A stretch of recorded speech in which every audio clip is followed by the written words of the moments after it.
Hi everyone, welcome back. Today's video is a tutorial on how I draw a portrait.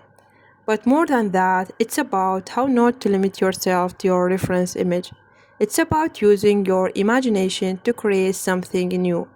Even if it's fan art or not totally original, it's still your own creative expression.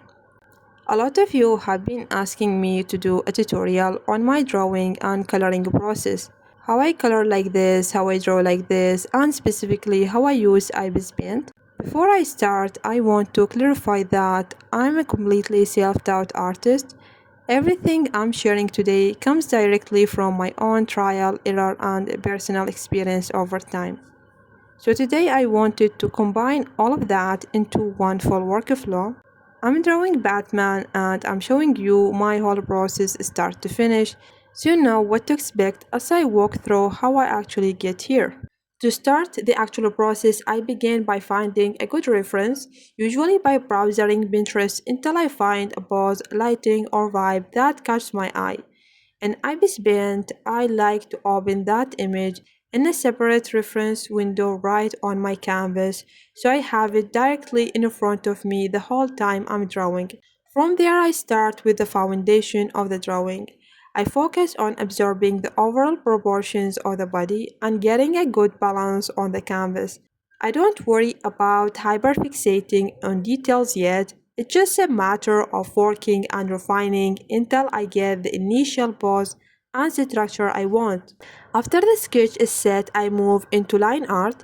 This is the stage where I really focus on drawing clean, neat lines because this becomes the absolute foundation for everything that comes later, all my coloring and rendering. When it comes to art, there are no strict rules. Art should feel free and enjoyable, never restricted or forced.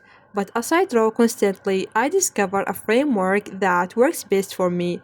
I used to not be very exact about this stage, but I realized that being loose here just meant wrestling with the proportions later while coloring.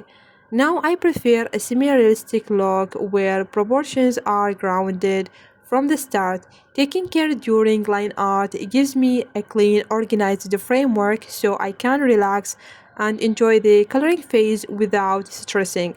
Once my line art is clean, I set up a clipping mask.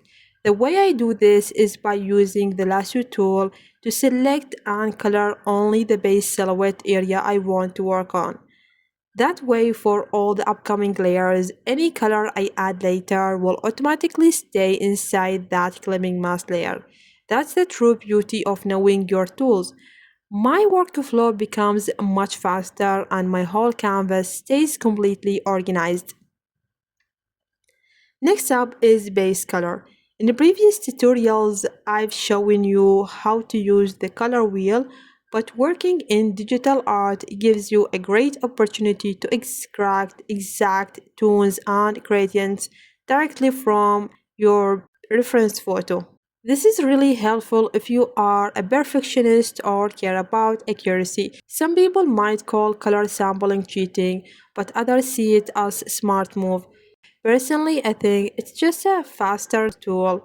If you already know how to color and understand color theory, sampling accurate colors is just an efficient way to apply color. As I apply base colors, I keep every part on its own separate layer: skin, suit, shirt, tie, gloves, and watch, and group them into folders. Quick ibis paint hack.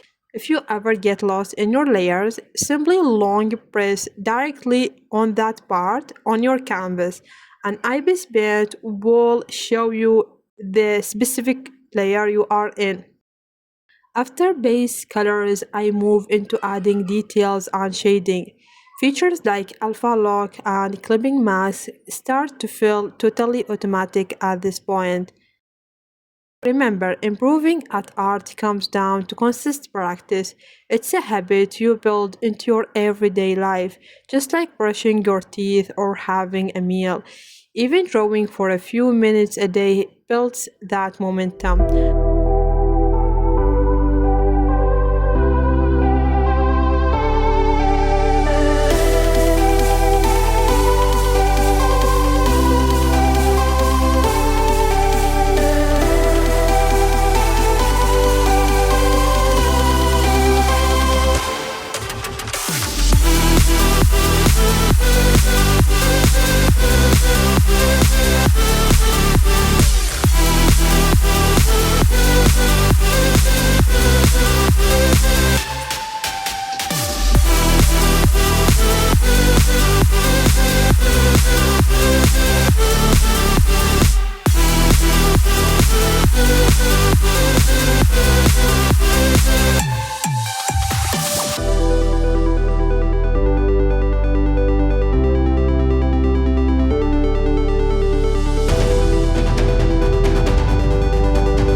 And that's my complete process from finding a reference on Pinterest to clean line art, clipping mask, base color, sampling, and layering out my details for the final portrait.